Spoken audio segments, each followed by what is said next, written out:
Assalamualaikum warahmatullahi wabarakatuh. Kali ini kita akan membahas tentang pembelajaran di kelas 9, khususnya di bab 1 tentang sistem reproduksi manusia. Kita akan membahas terlebih dahulu tentang pembelahan sel, ya.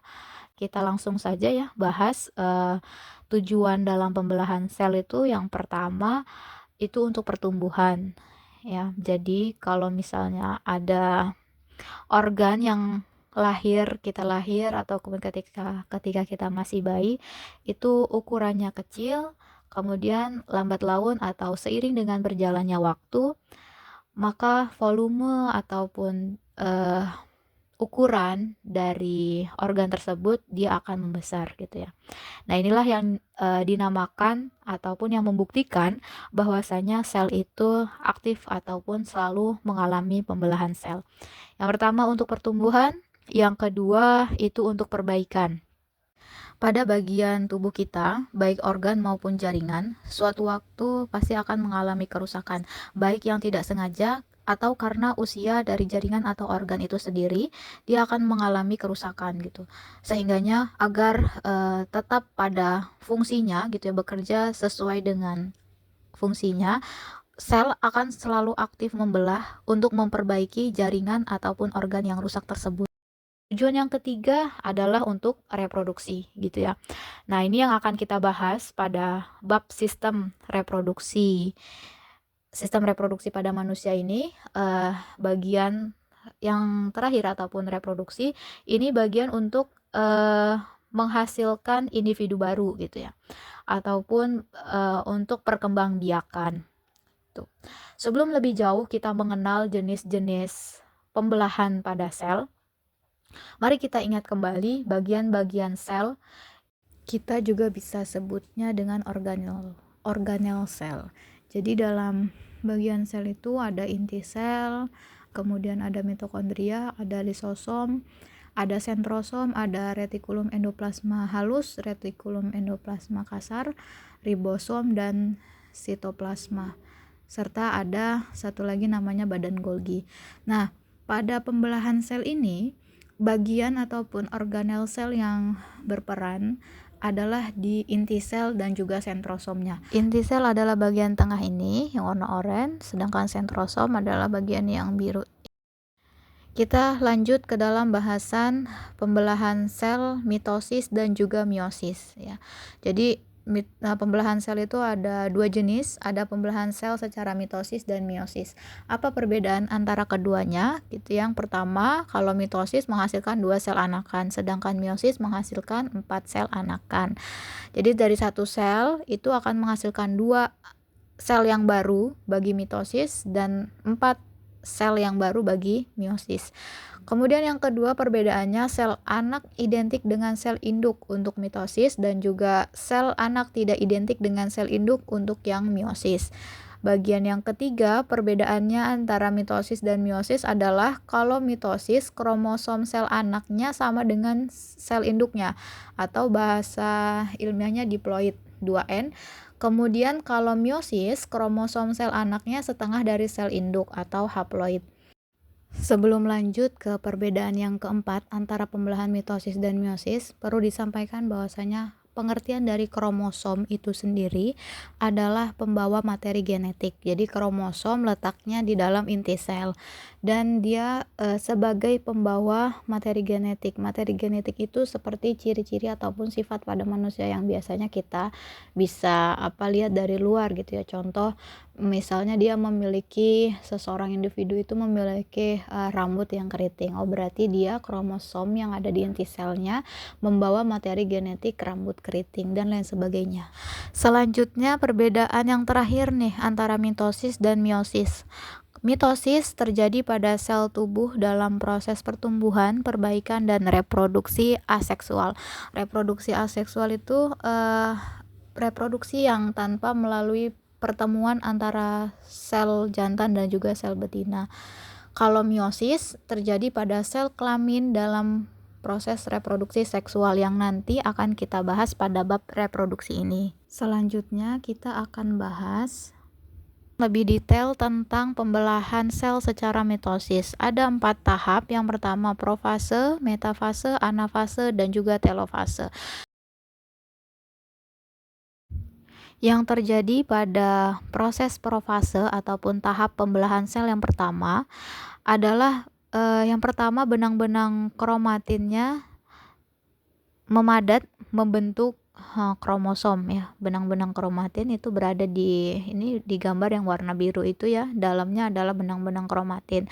Kemudian ada garis putus-putus, itu menandakan bahwasannya membran intinya sudah mulai rusak dan membentuk bagian-bagian kecil. Jadi inti sel itu dibungkus oleh satu lapisan yang kita sebut dengan membran inti. Lanjut, yang ketiga, sentrosom membelah dan memisah menuju kutub yang berlawanan, terhubung dengan gelondong pemisah yang kita sebut dengan benang spindel. Jadi gambar yang warna kuning itu awalnya itu cuma satu tuh sentrosom pada satu sel. Tapi ketika masuk fase pertama, ya dia akan menggandakan dirinya menjadi 2 dan juga terbentuklah benang-benang spindel di antaranya. Ya, garis-garis yang menghubungkan antara 2 sentrosom itu adalah yang kita sebut dengan benang spindel. Kita lanjut ke tahap yang kedua, yaitu metafase, di mana dalam proses metafase itu terjadi yang pertama kromosom sudah bebas, tidak lagi ada di dalam inti sel, dan dia kromosomnya berjejer pada bidang pembelahan atau di tempat selnya akan membelah, yaitu yang seperti kupu-kupu, itulah yang disebut dengan kromosom, dan kromosomnya sudah berada di tengah-tengah berjejer. Kemudian sentrosomnya telah berada di kutub ya. Dia sudah berada di kutub yang berlawanan, atas dan bawah gitu ya. Ada beberapa gambar juga yang kutub dari sentrosomnya tuh kiri dan kanan ya, nggak masalah ya, yang intinya sama saja. Kalau misalnya sentrosom itu ketika masuk dalam fase metafase dia sudah berada di kutub yang berlawanan. Baik, kita lanjutkan ke tahap yang ketiga, yaitu kita sebutnya dengan anafase. Pada proses anafase yang pertama, ketika kromosom yang berjejer ditarik, yang berjejer tadi ditarik oleh sentrosom. Jadi kromosomnya sudah terpisah atau terbelah menuju kutub yang berlawanan. Ya, bisa dilihat pada gambar di atas ya. Yang bagian seperti kupu-kupu itu yang tadinya sayapnya ada 4 ya, biar mudah untuk mengingatnya, sekarang sudah tarik ya, memisah gitu ya, karena si benang spindelnya memendek. Yang terjadi pada proses ketiga, anafase. Silakan diingat gambarnya ketika kromosom sudah mulai berpisah ataupun benang spindelnya sudah memendek menuju kutub masing-masing, maka disitulah sudah masuk ke dalam tahapan mitosis yang ketiga atau kita sebut dengan anafase. Kita masuk ke fase yang terakhir pada pembelahan sel secara mitosis. Ada yang namanya telofase. Seperti pada gambar, kalau telofase sudah mulai seperti angka 8 dia ya, karena sudah mau memisah tuh selnya. Jadi yang terjadi pada proses telofase, yang pertama kromosom mulai dibungkus lagi oleh membran inti yang tadi mengecil pada proses profase. Jadi membran inti yang tadinya rusak, kalau di fase telofase dia sudah mulai membungkus kembali, kemudian kromosomnya meregang kembali menjadi benang-benang yang halus atau kita sebutnya kromatin. Yang terakhir terbentuk cincin pembelahan karena dia sudah siap sel tersebut untuk menjadi 2, membelah menjadi 2. Ini adalah gambar dari fase yang terakhir, telofase. Silakan diingat-ingat. Nah, untuk selanjutnya kita akan bahas tahapan pembelahan sel jenis yang kedua, yaitu pembelahan meiosis. Nah, kalau pembelahan meiosis tadi kan haploid ya, atau sel anakan memiliki kromosom setengah dari sel induknya atau sel awalnya gitu ya. Di sini tahapannya agak sedikit panjang gitu ya. Tapi kalau seandainya teman-teman semua sudah mulai memahami di fase mitosis, itu insya Allah tidak akan keberatan dalam memahami pembelahan meiosis ini. Jadi pembelahan meiosis ini kita langsung saja ya, pembelahan sel yang menghasilkan 4 sel anakan ya, yang masing-masing sel anakannya hanya memiliki separuh dari jumlah kromosom sel induk gitu ya.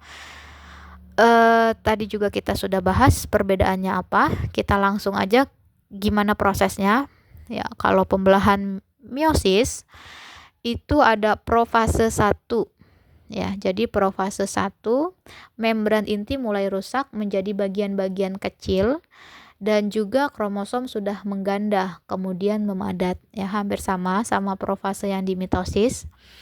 Kemudian dia berkembang lagi selnya memasuki fase yang kedua. Fase yang kedua di sini disebutnya metafase 1. Metafase 1 terjadi ketika kromosom berjajar pada bidang pembelahan ya, hampir sama di mitosis ya. Ya, gelondong pembelahannya, benang spindelnya sudah terbentuk, kemudian si kromosomnya berjejer ataupun lurus ya, garis lurus pada bidang pembelahan. Kemudian masuk ke fase yang ketiga, ada anafase 1. Pada proses meiosis ini terjadi ketika kromosom bergerak menuju ke kutub-kutub yang berlawanan. Ya, si benang spindelnya tadi memendek sehingganya bergerak menuju kutub yang berlawanan. Masuk fase yang keempat, kita sebut dengan telofase 1. Terjadi ketika kromosom homolog memisah dan bergerak ke kutub-kutub yang berlawanan. Membran inti mulai terbentuk kembali. Ya, terbentuknya 2 sel anakan yang bersifat haploid. Sudah selesai fase yang pertama atau kita sebutnya meiosis 1, sudah menghasilkan 2 sel anakan, tapi kita lanjut lagi masuk ke dalam fase yang ke-5 atau kita sebut dengan profase 2. Kalau profase 2 ini membran intinya mulai rusak lagi menjadi bagian-bagian kecil ya. Jadi setelah terbentuk membran inti di telofase 1, pada fase yang selanjutnya maka membran intinya mulai rusak kembali menjadi bagian-bagian kecil. Fase yang ke-6 itu kita sebutnya metafase yang kedua. Terjadi ketika kromosom berjejer lagi pada bidang pembelahan. Sama metafase 2 dan metafase 1 prosesnya, cuman ada yang membedakannya mungkin dari bentuk kromosomnya ya. Kromosomnya dia sudah sepasang gitu ya. Kalau tadi di antara 4 pasang jadi 1 sel, kalau di metafase 2 ini 2 pasang jadi 1 sel. Setelah masuk ke metafase 2, kita lanjut berkembang lagi si selnya mengalami proses yang ke-7, anafase 2, kromosom bergerak menuju ke kutub-kutub yang berlawanan gitu ya, memendek, si benang spindelnya memendek. Masuki fase yang terakhir, ada telofase yang kedua atau telofase 2 kita sebutnya, di mana terjadi karena membran inti terbentuk kembali ataupun terbentuk 4 sel anakan yang bersifat haploid gitu ya. Jadi 4 sel anakan yang dihasilkan dari tahapan meiosis gitu ya. Itu tadi penjelasan tentang mitosis dan juga meiosis. Yang harus diingat adalah kalau mitosis dia menghasilkan 2 anakan, kalau meiosis menghasilkan 4 sel anakan. Kemudian untuk kromosomnya, kalau di mitosis itu kromosomnya diploid, kalau di meiosis kromosomnya haploid atau setengahnya dari sel induknya. Mungkin itu saja pembahasan kita pada pembelajaran pembelahan sel ini. Mohon diingat tadi apa yang sudah disampaikan. Jika ada yang perlu dicatat poin-poin pentingnya, dipersilahkan. Saya akhiri, assalamualaikum warahmatullahi wabarakatuh.